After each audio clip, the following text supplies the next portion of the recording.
नमस्कार दोस्तों, आपके माता पिता, गुरुदेव, भगवान और इष्ट देव सभी को मेरा प्रणाम। आज इस वीडियो में हम आपको भगवत गीता का 7वां अध्याय और उसका महात्म्य सुनाएंगे। महाभारत शुरू होने से पहले भगवान श्री कृष्ण ने अर्जुन को गीता का ज्ञान दिया था।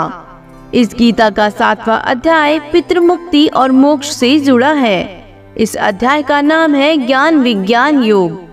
चलिए 7वें अध्याय का महात्म्य आपको सुनाते हैं। यह महात्म्य भगवान शिव ने माता पार्वती को सुनाया था। भगवान शिव कहते हैं, पार्वती अब मैं 7वें अध्याय का महात्म्य बतलाता हूँ, जिसे सुनकर कानों में अमृत राशि भर जाती है। पाटलिपुत्र नामक एक दुर्गम नगर है, जिसका गोपुर अर्थात द्वार बहुत ही ऊंचा है। उस नगर में शंखकर्ण नामक एक ब्राह्मण रहता था। उसने वैश्यवृत्ति का आश्रय लेकर बहुत धन कमाया, किंतु न तो कभी पितरों का तर्पण किया और न देवताओं का पूजन ही किया। वह धनोपार्जन में तत्पर होकर राजाओं को ही भोज दिया करता था। एक समय की बात है, उस ब्राह्मण ने अपना चौथा विवाह करने के लिए पुत्र और बंधुओं के साथ यात्रा की। मार्ग में आधी रात के समय जब वह सो रहा था, एक सर्प ने कहीं से आकर उसकी बाह में काट लिया। उसके काटते ही ऐसी अवस्था हो गई कि मणि, मंत्र और औषधि आदि से भी उसके शरीर की रक्षा असाध्य जान पड़ी। तत्पश्चात कुछ ही क्षणों में उसके प्राण पखेरु उड़ गए। फिर बहुत समय के बाद वह प्रेत सर्प योनि में उत्पन्न हुआ। उसका चित्त धन की वासना में बंधा था। उसने पूर्व वृत्तांत को स्मरण करके सोचा, मैंने जो घर के बाहर करोड़ों की संख्या में अपना धन गाड़ रखा है, उससे इन पुत्रों को वंचित करके स्वयं ही उसकी रक्षा करूंगा। एक दिन सांप की योनि से पीड़ित होकर पिता ने स्वप्न में अपने पुत्रों के समक्ष आकर अपना मनोभाव बताया। तब उसके निरंकुश पुत्रों ने सवेरे उठकर बड़े विस्मय के साथ एक दूसरे से स्वप्न की बातें कही। उनमें से मंडला पुत्र कुदाल हाथ में लिए घर से निकला और जहाँ उसके पिता सर्प योनि धारण करके रहते थे, उस स्थान पर गया। यद्यपि उसे धन के स्थान का ठीक ठीक पता नहीं था, तो भी उसने चिन्हों से उसका ठीक निश्चय कर लिया और लोभ बुद्धि से वहां पहुंचकर बांबी को खोदना आरंभ किया। तब उस बांबी में बड़ा भयानक सांप प्रकट हुआ और बोला, ओ मूढ़, तू कौन है? किस लिए आया है? क्यों बिल खोद रहा है? अथवा किसने तुझे भेजा है? ये सारी बातें मेरे सामने बता। पुत्र बोला, मैं आपका पुत्र हूँ। मेरा नाम शिव है। मैं रात्रि में देखे हुए स्वप्न से विस्मित होकर यहाँ का सुवर्ण लेने के कौतूहल से आया हूँ। पुत्र की यह वाणी सुनकर वह सांप हंसता हुआ उच्च स्वर से इस प्रकार स्पष्ट वचन बोला, यदि तू मेरा पुत्र है तो मुझे शीघ्र ही बंधन से मुक्त कर। मैं पूर्व जन्म के गाड़े हुए धन के लिए ही सर्प योनि में उत्पन्न हुआ हूँ। पुत्र ने कहा, पिताजी, आपकी मुक्ति कैसे होगी? इसका उपाय मुझे बताइए, क्योंकि मैं इस रात में सब लोगों को छोड़कर आपके पास आया हूँ। पिता ने कहा, बेटा, गीता के अमृत में 7वें अध्याय को छोड़कर मुझे मुक्त करने में तीर्थ, दान, तप और यज्ञ भी सर्वथा समर्थ नहीं है। केवल गीता का 7वां अध्याय ही प्राणियों की जरा मृत्यु आदि दुख को दूर करने वाला है। पुत्र, मेरे श्राद्ध के दिन 7वें अध्याय का पाठ करने वाले ब्राह्मण को श्राद्ध पूर्वक भोजन कराओ। इससे निसंदेह मेरी मुक्ति हो जाएगी। वत्स, अपनी शक्ति के अनुसार पूर्ण श्राद्ध के साथ वेद विद्या में प्रवीण अन्य ब्राह्मणों को भी भोजन कराना। सर्प योनि में पड़े हुए पिता के ये वचन सुनकर सभी पुत्रों ने उसकी आज्ञा के अनुसार तथा उससे भी अधिक किया। तब शंखकर्ण ने अपने सर्प शरीर को त्याग कर दिव्य देह धारण की और सारा धन पुत्रों के अधीन कर दिया। पिता ने करोड़ों की संख्या में जो धन बांट कर दिया था, उससे वे सदाचारी पुत्र बहुत प्रसन्न हुए। उनकी बुद्धि धर्म में लगी हुई थी, इसलिए उन्होंने बावली, कुआं, पोखरा, यज्ञ तथा देव मंदिरों के लिए उस धन का उपयोग किया और अन्नशाला भी बनवाई। तत्पश्चात 7वें अध्याय का सदा जप करते हुए उन्होंने मोक्ष प्राप्त किया। पार्वती, यह तुम्हें 7वें अध्याय का महात्म्य बताया गया है, जिसके श्रवण मात्र से मानव सब पातकों से मुक्त हो जाता है। चलिए अब आपको 7वां अध्याय सुनाते हैं। यह अध्याय श्री कृष्ण ने अर्जुन को सुनाया था। श्री कृष्ण भगवान बोले, हे पार्थ, मुझ में अनन्य प्रेम से आसक्त हुआ मन वाला और अनन्य भाव से मेरे परायण होकर योग में लगा हुआ मुझको संपूर्ण विभूति, बल, ऐश्वर्य आदि गुणों से युक्त सबका आत्मस्वरूप जिस प्रकार संशय रहित जानेगा, उसको सुन। मैं तेरे लिए इस विज्ञान सहित तत्व ज्ञान को संपूर्णता से कहूँगा, जिसको जानकर संसार में फिर कभी भी जानने योग्य शेष नहीं रहता है।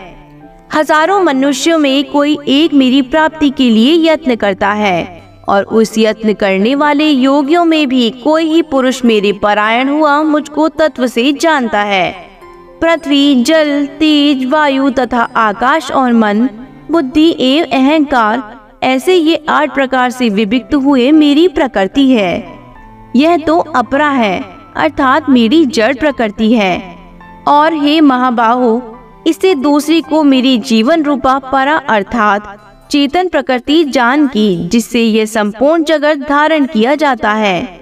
हे अर्जुन, तू ऐसा समझ कि संपूर्ण भूत इन दोनों प्रकृतियों से उत्पन्न होने वाला है, और मैं संपूर्ण जगत की उत्पत्ति तथा प्रलय रूप हूँ, अर्थात संपूर्ण जगत का मूल कारण हूँ। हे धनंजय, मुझसे भिन्न दूसरा कोई भी परम कारण नहीं है। यह संपूर्ण सूत्र मैं मणियों से सदृश मुझ में गुथा हुआ है। हे अर्जुन, जल में मैं रस हूँ, चंद्रमा और सूर्य में प्रकाश हूँ, संपूर्ण वेदों में प्रणव मैं हूँ, आकाश में शब्द और पुरुषों में पुरुष मैं हूँ, पृथ्वी में पवित्र गंध और अग्नि में तेज हूँ, संपूर्ण भूतों में मैं जीवन हूँ, अर्थात जिससे वे जीते हैं वह तत्व मैं हूँ, तथा तपस्वियों में तप मैं हूँ। हे अर्जुन, तो संपूर्ण भूतों का सनातन बीज यानी कारण मुझे ही जान। मैं बुद्धिमानों की बुद्धि और तेजस्वियों का तेज हूँ। हे भरत श्रेष्ठ, आसक्ति और कामनाओं से रहित बलवानों का बल अर्थात सामर्थ्य मैं हूँ, और सब भूतों में धर्म के अनुकूल अर्थात शास्त्र के अनुकूल काम मैं हूँ। और जो भी सत्गुण से उत्पन्न होने वाला भाव है, और जो रजोगुण से तथा तमोगुण से उत्पन्न होने वाले भाव है, उन सबको तो मेरे से ही होने वाले हैं, ऐसा जान। परंतु वास्तव में उनमें मैं और वे मुझ में नहीं है। गुणों के कार्य रूप अर्थात सात्विक, राजसिक और तामसिक, इन तीनों प्रकार के भावों से ये सारा संसार मोहित हो रहा है। इसलिए इन तीनों गुणों से परे मुझ अविनाशी को वह तत्व से नहीं जानता। यह अलौकिक अर्थात अति अद्भुत त्रिगुणमयी मेरी माया बड़ी दुस्तर है, परंतु जो पुरुष केवल मुझको ही निरंतर भजते हैं, वे इस माया को उल्लंघन कर जाते हैं, अर्थात संसार से तर जाते हैं। माया के द्वारा हारे हुए ज्ञान वाले और आसुरी स्वभाव को धारण किए हुए तथा मनुष्यों में नीच और दूषित कर्म करने वाले मूढ़ लोग मुझे नहीं भजते हैं। हे भरतवंशियों में श्रेष्ठ अर्जुन, उत्तम कर्म वाले आर्थिर्थी, आर्थ, जिज्ञासु और ज्ञानी, ऐसी 4 प्रकार की भक्त जन मुझे भजते हैं। उनमें भी नित्य मुझ में एक ही भाव से स्थित हुआ अनन्य प्रेम भक्ति वाला ज्ञानी भक्त अति उत्तम है, क्योंकि मुझे तत्व से जानने वाले ज्ञानी को मैं अत्यंत प्रिय हूँ, और वह ज्ञानी मुझे अत्यंत प्रिय है। यह सभी उदार है, अर्थात श्रद्धा सहित मेरे भजन के लिए समय लगाने वाले होने से उत्तम है।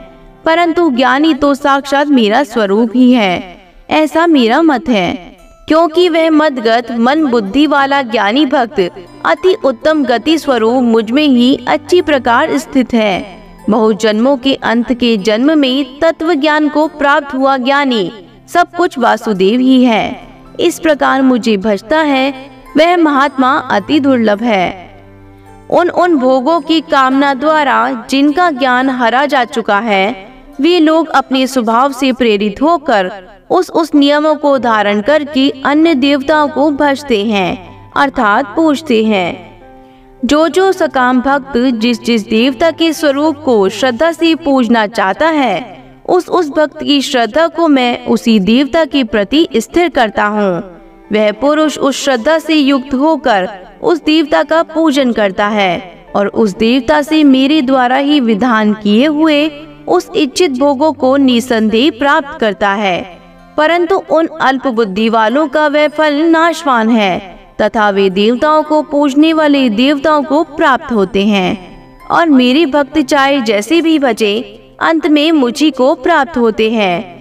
बुद्धिहीन पुरुष मेरे अनुत्तम अविनाशी परम भाव को न जानते हुए मन इंद्रियों से परे मुझे सच्चिदानंदन परमात्मा को मनुष्य की भांति जानकर व्यक्ति के भाव को प्राप्त हुआ मानते हैं।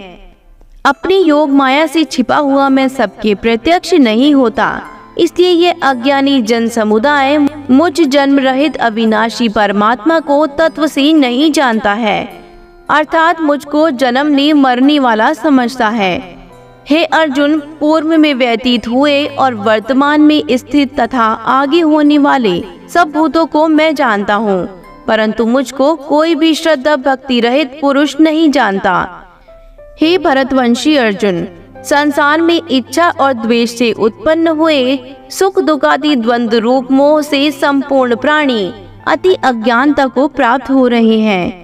श्रेष्ठ कर्मों का आचरण करने वाला जिन पुरुषों का पाप नष्ट हो गया है, वे राग द्वेषादि जनित द्वंद्व रूप मोह से मुक्त और दृढ़ निश्चय वाले पुरुष मुझको भजते हैं। जो मेरे शरण होकर जरा और मरण से छूटने के लिए यत्न करते हैं, वे पुरुष उस ब्रह्म को तथा संपूर्ण अध्यात्म को और संपूर्ण कर्म को जानते हैं। जो पुरुष अधिभूत और अधिदेव के सहित तथा अधियज्ञ के सहित मुझे अंतकाल में भी जानते हैं, वे युक्त चित्त वाले पुरुष मुझको ही जानते हैं, अर्थात मुझको ही प्राप्त होते हैं। इस प्रकार उपनिषद, ब्रह्म विद्या तथा योग शास्त्र स्वरूप श्रीमद् भगवत गीता में श्री कृष्ण तथा अर्जुन के संवाद में ज्ञान वियोग नामक 7वां अध्याय संपूर्ण होता है। बोलो ओम नमो भगवती वासुदेवाय नमः। इस अध्याय को कहने वाले और सुनने वालों का कल्याण हो। हमारे वीडियो में अंत तक बने रहने के लिए आपका बहुत बहुत धन्यवाद। अगर आपको हमारी जानकारी पसंद आई हो तो हमारे वीडियो को ज़्यादा से ज़्यादा शेयर जरूर करें।